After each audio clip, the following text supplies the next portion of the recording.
Greetings and welcome to the 2021-22 season of the Victoria Symphony. I'm Bob Fraser, the orchestra's bass trombonist, and I also do pre-concert lectures in front of all our main series concerts. I was hoping by this time we would be able to resume live pre-concert talks, but for now we're pre-recording them on video. Even though we are going to live audiences for the first time since March 2020, hooray, our priority is to keep you all as safe as possible, so we're limiting the amount of bumping into each other that you'll do, and we're crowding you all tightly into a lobby, or the Senate chambers at UVic is probably not a great idea just yet. So for the time being, at least until 2022, I'll be making these videos again. Now the advantage to these is that you can share them around with your friends, you watch them at your leisure, and maybe even see them more than once before the concert, or maybe even after. Now, in addition to our return to live concerts, we are also doing another virtual season in tandem. So some of these performances you'll be able to enjoy online after the fact, and our virtual season also includes a couple of programs that we recorded during the summer months, still without audience. So we're excited to share those with you later this fall as well. So you are lucky. You get the best of all possible outcomes this year. We're really excited for these first live concerts in 18 months. Our music director, Kluxen, will finally be back. I'm actually recording this video a few days prior to the first rehearsal, so I hope nothing happens to prevent that. Christian will start our season with two major works, the great C Major Symphony of Franz Schubert, and in the week following, the 9th Symphony of Gustav Mahler. A great way to start up again. Two very important works, one from the early 19th century, one from the early 20th. They're both the last completed symphonies of each composer. They're both usually called 9th symphonies, and I'll explain this later. There's confusion about what numbers they should have. Perhaps more significant, the great C Major Symphony of Schubert was, in a way, one of the last great classical symphonies, and by that I mean in the tradition of Mozart, Haydn, Beethoven. This paved the way to what we call the Romantic era in music history. And the Mahler 9th Symphony was, in its own way, one of the last great Romantic era symphonies. And it foreshadows what would happen to music in the 20th century. Now this talk is specifically about the Schubert, but I thought I would mention the Mahler. I would have done that in a live talk anyway. We're performing this concert live on September 19th. Now you might remember when we last performed a piece of Franz Schubert. It was on the third virtual concert that we presented last season, and it was the first one that we recorded at Christ Church Cathedral. We performed his 5th symphony.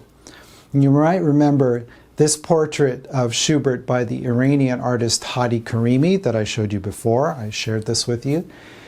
I mentioned at that time that the biggest and in some ways the most celebrated part of Schubert's output were his smaller and more intimate works. For example, his chamber music and his songs, especially his song cycles, where he would set a series of poems to music in a set.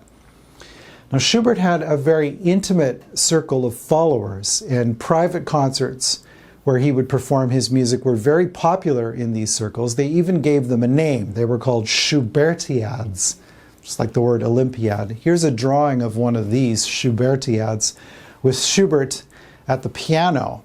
Now, Schubert at the piano is even the subject of a very famous painting by Gustav Klimt. I never thought about this until I prepared this talk, but Schubert is actually one of the first composers that's depicted as wearing glasses as part of an everyday thing. That seems like kind of an insignificant fact, but in fact his glasses are still around. They're in a museum today. Now talk about a relic. Imagine being so famous that your glasses ended up in a museum. Now about this symphony, it's usually on programs like this. Symphony No. 9 in C major, in quotation marks, the great D number 944. The person who cataloged all of Schubert's works, his name was Deutsch, hence the D. He gave it the number 944. Now there's no agreement as to which number this piece should hold in the group of Schubert symphonies, so you might find the same piece assigned the number 7, 8, or 9. Which is kind of confusing. That happens with a lot of composers. Thankfully, most recordings you'll find will call this the Ninth Symphony. Now, as to the Great designation, that's only there to distinguish it from a shorter symphony that he wrote in the same key. It's also in C major. The same thing happened with two of Mozart's symphonies. He has a little G minor one and a big G minor one. So this is really the only thing that this means, the Great. There's a big C major symphony and a little C major symphony. So this isn't a brag on Schubert's part or anyone else trying to assign greatness to this symphony. It's just a remark on it being the larger of the two C major symphonies. As I mentioned before, this was the last symphony that Schubert finished in its entirety. Of course, there's a very popular unfinished symphony in B minor, which we play a lot. Schubert died in 1828. He was very young. He was only 31 years old, and he never heard this Ninth Symphony ever performed, despite Schubert's popularity amongst his circle during his lifetime. His bigger works like this symphony didn't get any kind of substantial exposure until his music was championed after his death. Now, this symphony, the Ninth, was not performed until Robert Schumann acquired the score from Schubert's brother and gave it to the composer Felix Mendelssohn. And I've talked a lot about Mendelssohn, how he was one of the earliest conductors of the Gewandhaus Orchestra in Leipzig. The early performance history of this symphony is not encouraging at all. We might make it sound very easy with the Victoria Symphony nowadays, but this symphony is extremely challenging. The first time Mendelssohn took it to England, the orchestra refused to play it. The violins apparently laughed and said it was unplayable. This work requires a huge amount of stamina to perform. I think even more so than some of the longer symphonies from later decades and different composers. Several sections in each movement of this symphony are repeated, and most performances leave a couple of the longest ones out. In fact, I've never heard anyone take the first repeat in the last movement, which actually adds another 381 measures to the piece. He uses a standard size orchestra for the day. Now, most of the symphonic repertoire would have used this combination. There's 8 woodwinds, 2 horns, 2 trumpets, timpani, and strings. Schubert adds 3 trombones to the orchestra. And unlike most of the composers of the day, he uses them a lot in every movement. In fact, he gives everyone in the orchestra a lot to do, which is one of the reasons why this piece is a real endurance test. Now, this is very much a symphony in the classical tradition, as I've explained to you in many of these talks. And you all know from that what that means. We're going to see the usual sonata form in the opening movement. Orchestra plays a couple of big tunes, does some variations on those, mixes them up, then presents the same tunes again. What Schubert adds to this are a couple of things. One is a very long and highly developed introduction to the first movement. In fact, the intro itself has that same kind of A, B, A form. And it sets up a lot of how the symphony is going to unfold. I'm going to show you the opening passage here.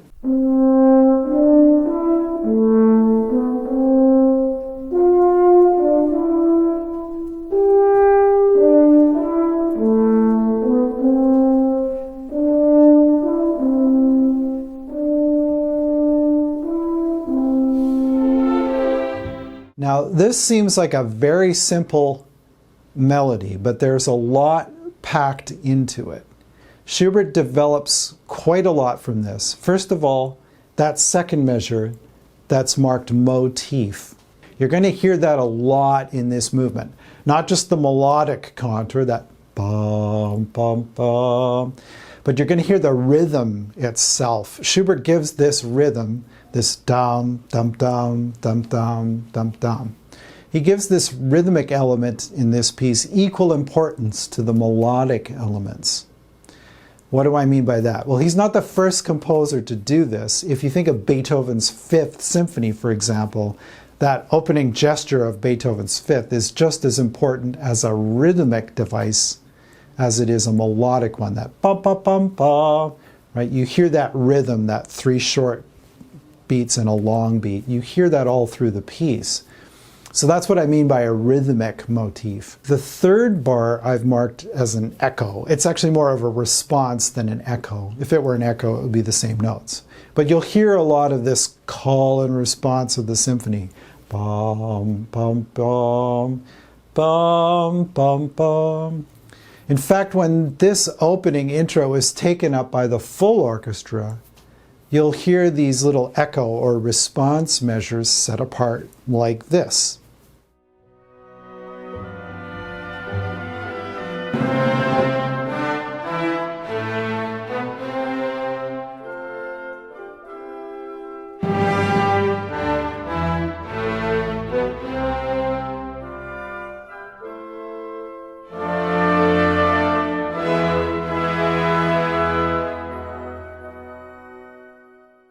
The third thing to note is the last 2 measures, they're exactly the same as that motive bar that's marked with a bracket. They're the exact same notes even. Bum, bum, bum, bum, bum, bum. They're just played twice as slow. The exact same notes, twice as slow. This is a device called rhythmic augmentation. The opposite of this is, of course, rhythmic diminution. Diminution. That's where you take the rhythm and you play it twice as fast. And here's an example of that from the first movement.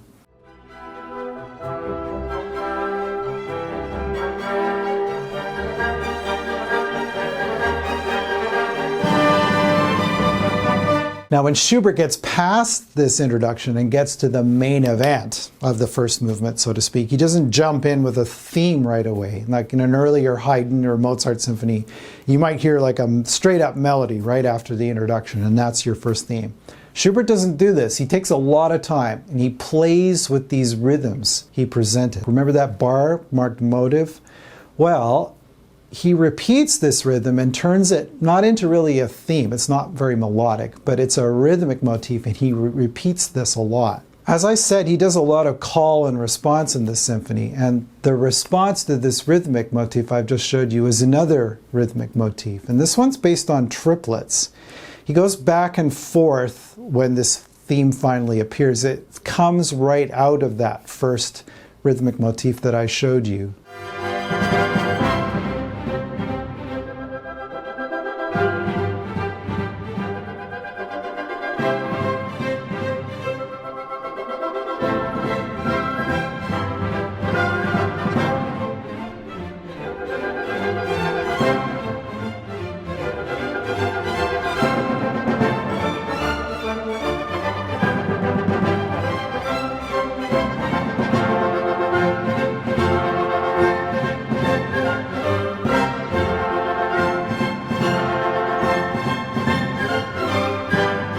So this is a taste of how Schubert creates this symphony. It's extremely expansive, and he lets it unfold very organically.